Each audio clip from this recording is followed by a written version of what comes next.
All right, let me light this real quick. This one's gonna get real chill real fast.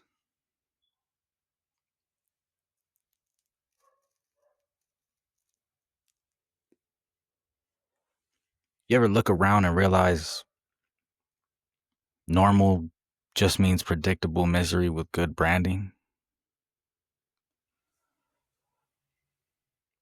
It's not really peace, it's polished stress. It's not balance, it's performance. And the more I tried to be normal, the more I felt like I was glitching.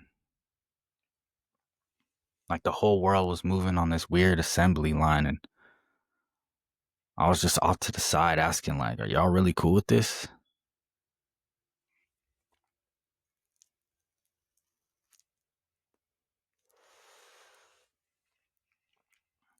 Early on in life, they give us a script. Go to school, get a job, find someone with shared trauma, pay bills until death. Boom. That's normal. But what if your soul ain't built for step by step suffering? What if you're not lazy? You just refuse to drain your life force for a system that treats you like a resource. Sometimes I think about how much of normal is just burnout with a calendar.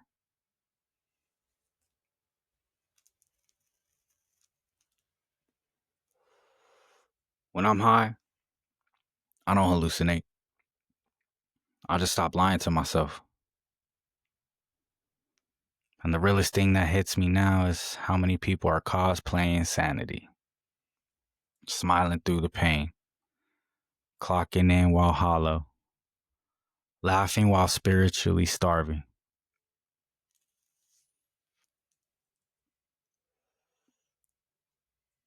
Being normal doesn't mean you're perfectly fine. It just means you mastered the mask.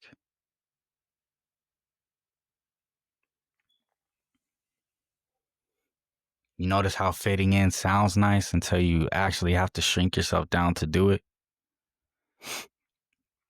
It's like someone inviting you to a party, but you got to cut off your arms and legs just to fit in the doorway. See, they don't tell you don't stand out too much. And if you do, they try to sand you down, smooth out the edges, quiet the volume. Like your uniqueness is noise pollution.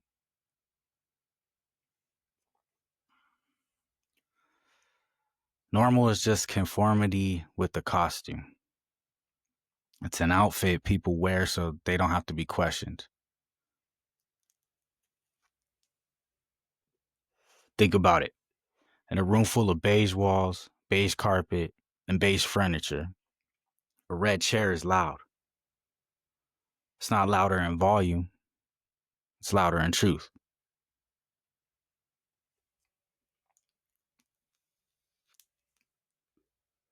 When I'm high, the idea of normal feels like an app that nobody updates, but everybody still uses. It crashes all the time.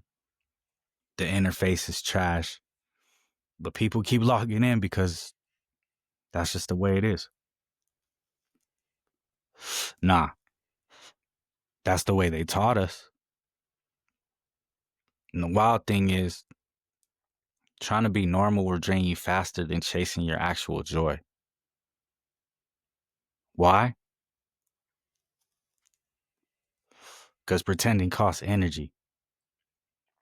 You got to remember the lies you told about yourself. Play along with conversations that you really don't even care about. And you got to work for dreams that aren't even yours.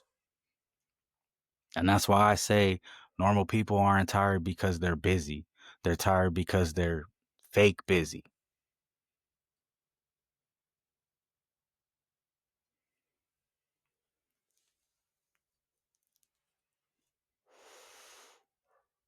You know what's funny?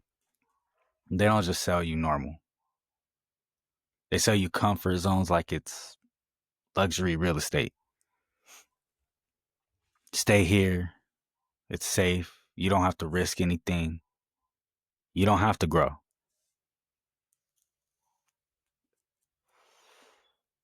That's how they trap you.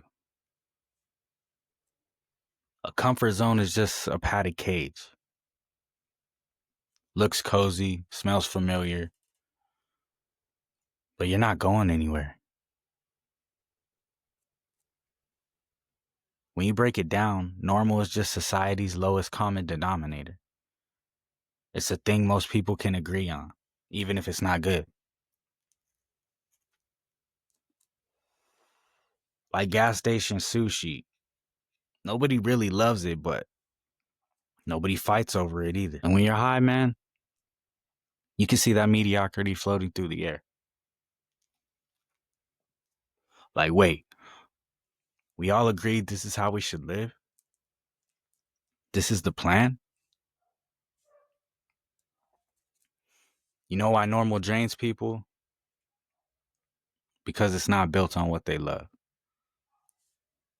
It's built on what they fear. Fear of rejection. Fear of looking weird. Fear of failing in public. The truth, standing out isn't what burns you out. It's pretending that you're not supposed to.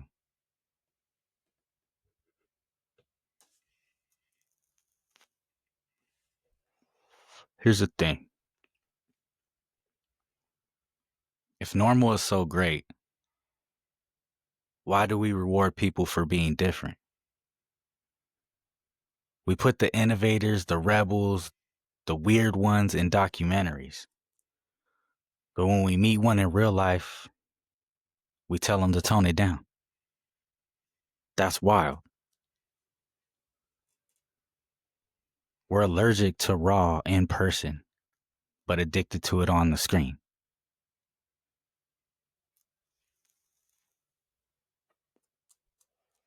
Normal isn't the opposite of weird. It's the opposite of awake.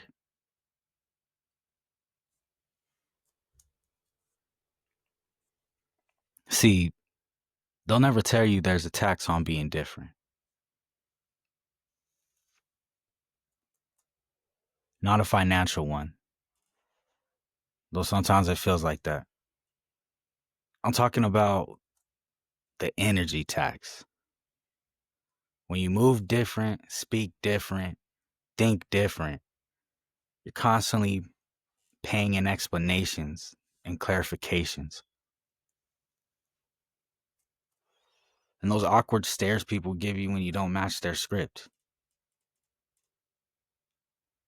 If you live normal, nobody asks you why.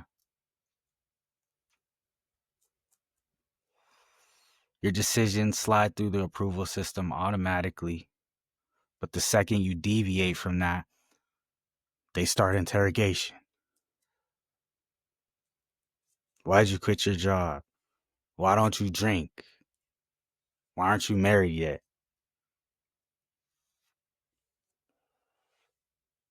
It's like being unique comes with a built-in frequently asked questions section you never signed up to write. And here's the trick. The longer you have to defend your different choices, the more you start wondering if you're wrong. And that's how normal wins. Not by convincing you it's better, but by exhausting you into compliance. When you're high, you feel that more sharply. You like, wait a minute, like, I'm not here to play by your rule book.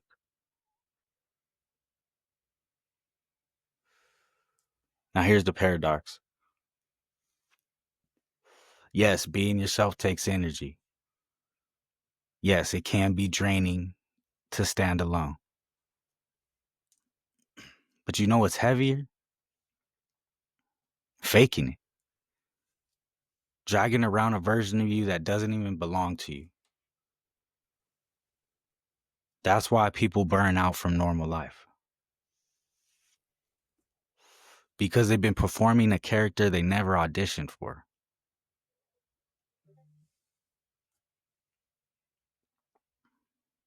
If you're living normal just to be accepted, that's like eating food you hate every day just so people think you're polite.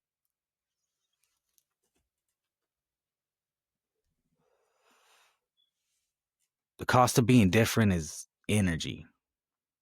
The cost of being normal is yourself.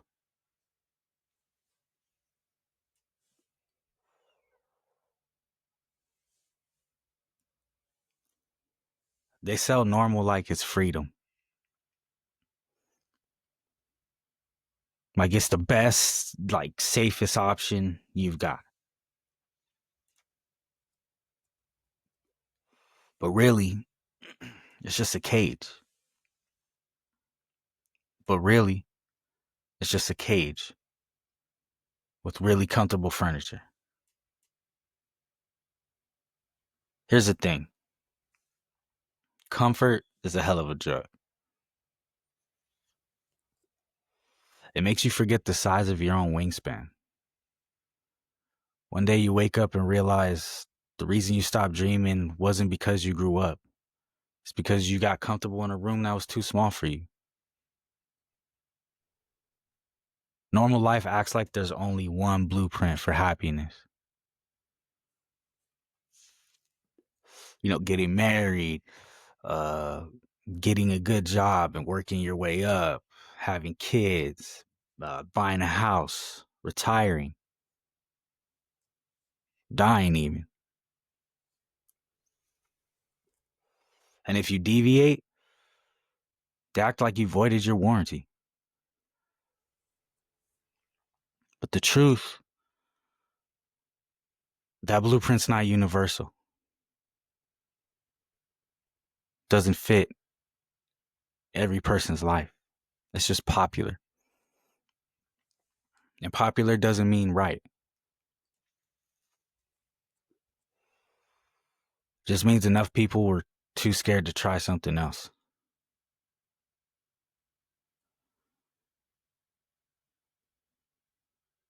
Here's the real stoner revelation. Comfort is not the same as alive.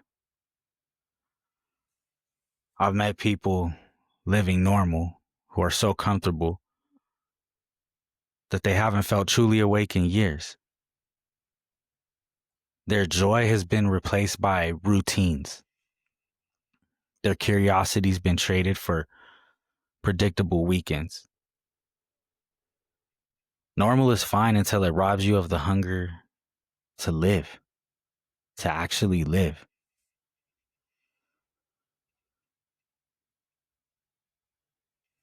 If you're always choosing comfort over curiosity, you're basically just decorating your cage instead of stepping outside it. Here's a plot twist. Being different is draining, yeah, but it's the good kind of tired. It's the I live today tired. It's the tired you feel after having fun with your friends all night, not the tired you feel after staring at the same cubicle wall for 35 years.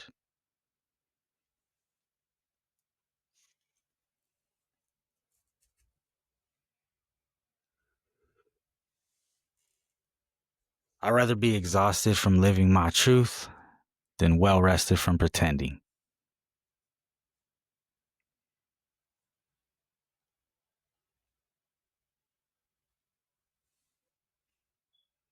Have you ever noticed how much energy normal actually takes? Like, they make it sound easy. Just blend in. But blending in is a full-time job. Think about it.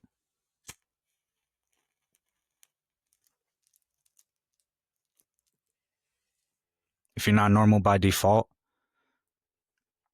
every normal interaction is like acting. You're editing your thoughts, your clothes, your slang, your whole vibe just to make the default crowd comfortable. That's not relaxation. That's performance art without applause.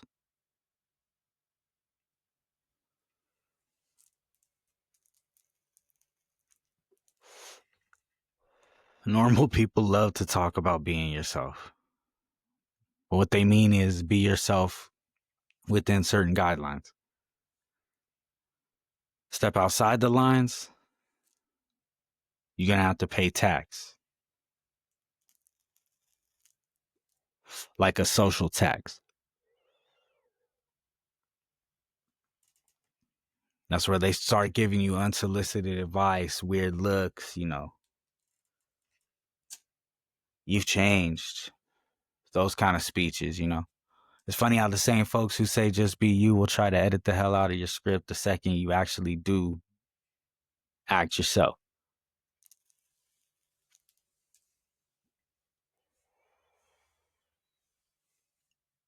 Even normal people are exhausted. They're just tired from different things.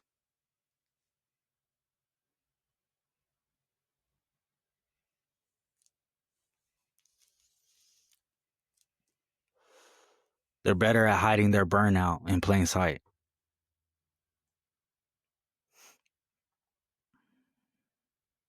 Fitting in doesn't save you from being drained. Here's why normal doesn't work for me. When you're done performing, you stop spending energy on approval and start spending it on living. It's like finally uninstalling some bloated app that's been running in the background for years, taking up space, taking up bandwidth. If you're going to be tired anyway, be tired from chasing your life, not somebody else's version of it.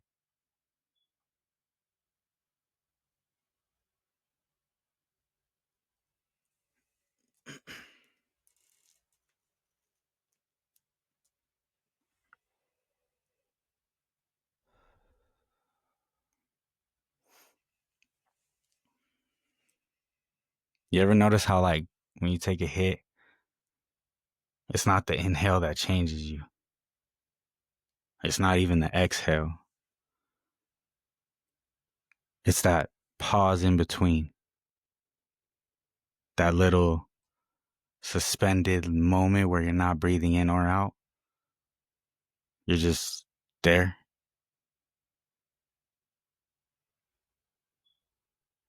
That's the space between hits. And I think life is built there.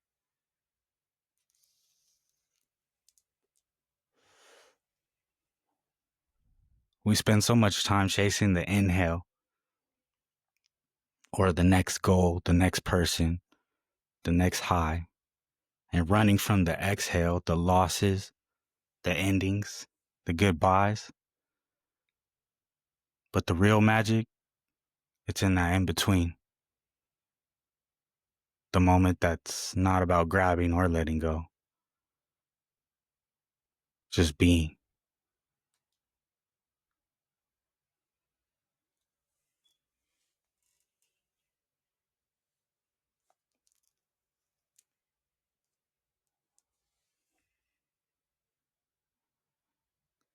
Think about the universe for a second.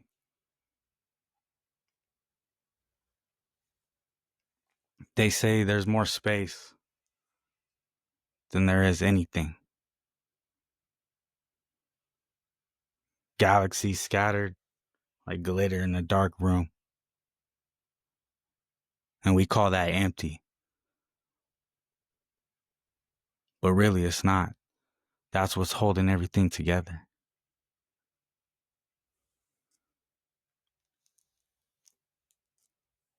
What if your life is the same?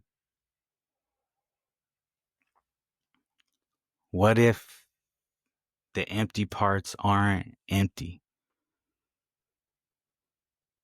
The quiet after heartbreak, the slow days when nothing happens. The time you feel like you're not moving.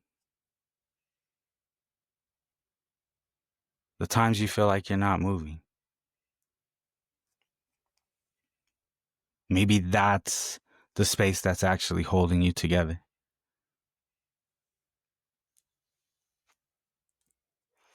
Being high just makes me see it clearer. Life's a joint. The fire is your passion. The smoke is your expression. But the air between the puffs, that's your peace.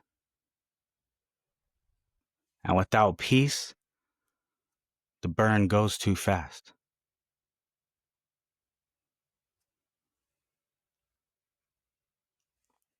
The world keeps telling you to inhale more.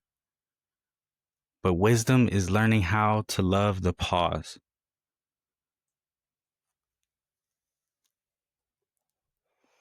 So tonight, find your space between hits. Don't fill it with scrolling. Don't stuff it with noise. Sit in it. Let it tell you something you've been too loud to hear.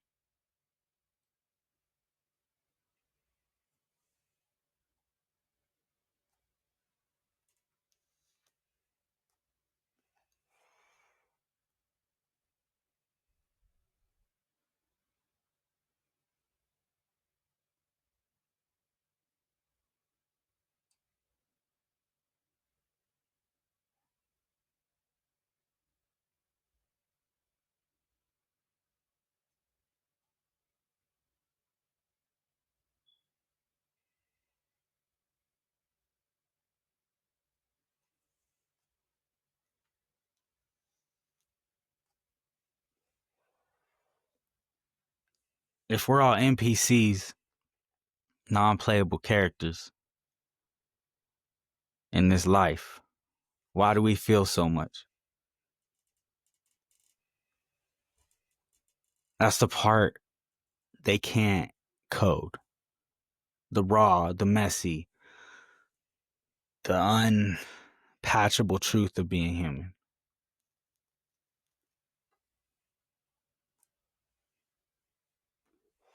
And if life is just a game, I want to play it on hard mode. Because easy mode might keep you safe. But hard mode gives you the best stories. The kind where you almost quit, but you didn't. Where you take the L's, but you come back leveled up.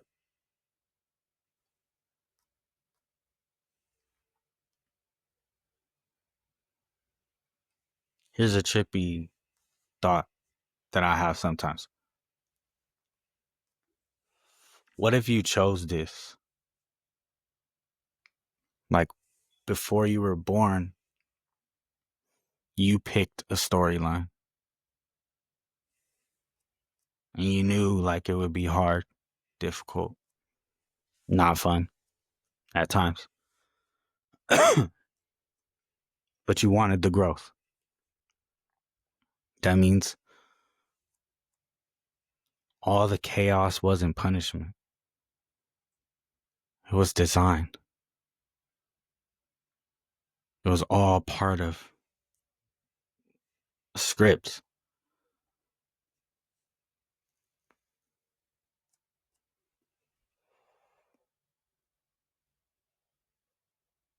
Next time life feels too heavy, ask yourself,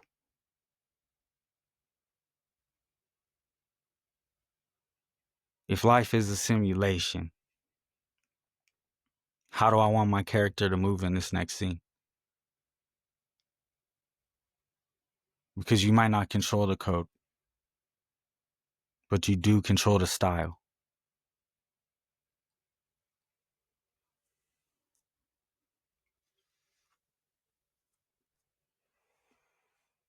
You start thinking you're just a pawn in the game. And then one day you realize you've been editing the code the whole time. Think about it. You've had moments where you decided to think different. And life responded just like a patch update when it goes live. People showed up, opportunities popped up. The random things suddenly start making sense. You ever notice, like, when you focus on something hard enough, you start seeing it everywhere? That's not coincidence. That's your awareness bending the reality feed towards your intention.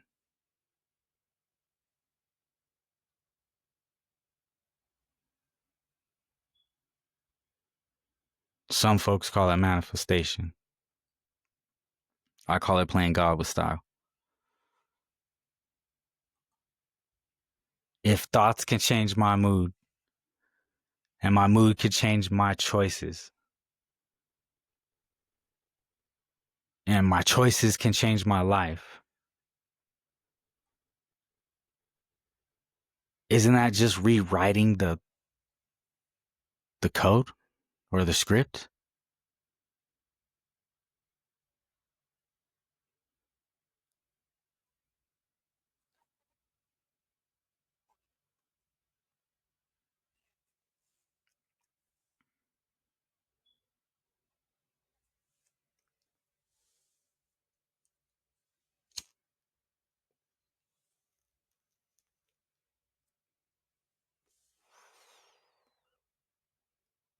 All right, here's another crazy dread theory. If you're writing your own reality,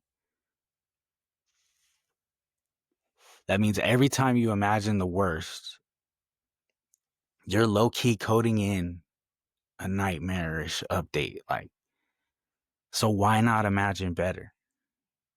Even if it's wild, even if it's unrealistic. Like, be delusional about what you want. Because unrealistic is just a feature they haven't unlocked yet.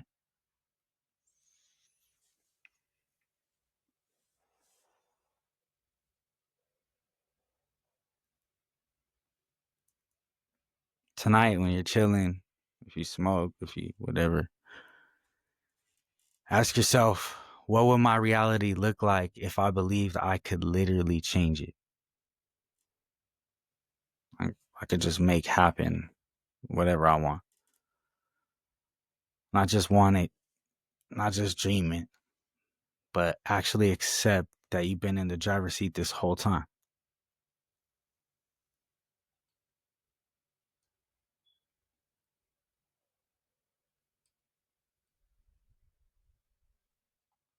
One day, the joint burns out, and you realize the trip never does.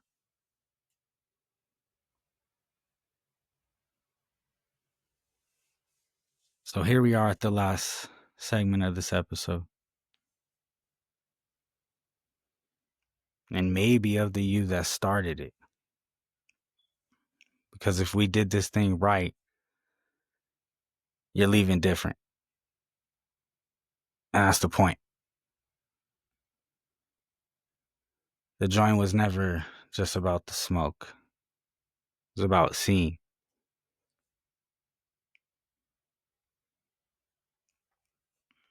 We talked about a simulation, dodging emotional bullets, and trying to be the coder, if you will, in your own life.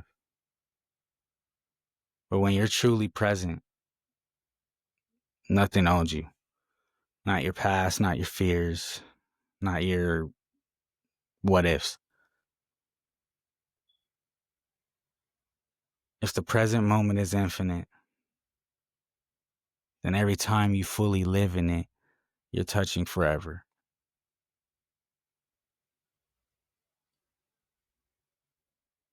Your ego will fight like hell to convince you the story's not over.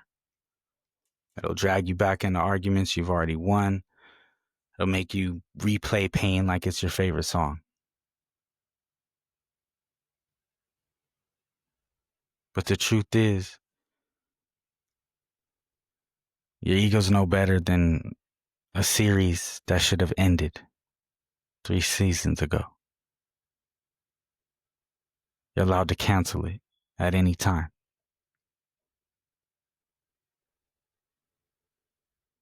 Maybe the real death isn't when the body goes, but when the old version of you no longer fits. You shed it and step out wearing something softer, but somehow more powerful.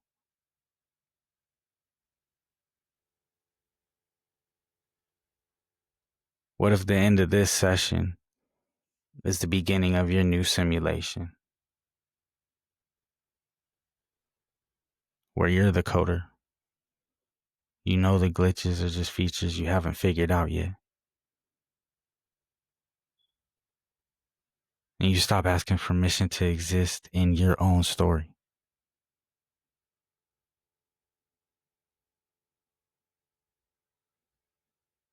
When this ends, don't just turn the world back on like normal. Sit in the quiet for 1 second. Let the room hum. Let your heartbeat go.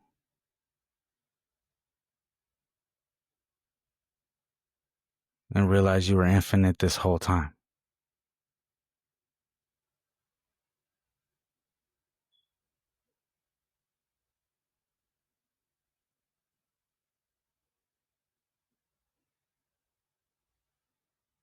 All right. I had to get crazy deep with y'all for a second. That's been the session for tonight. Stay high, stay human.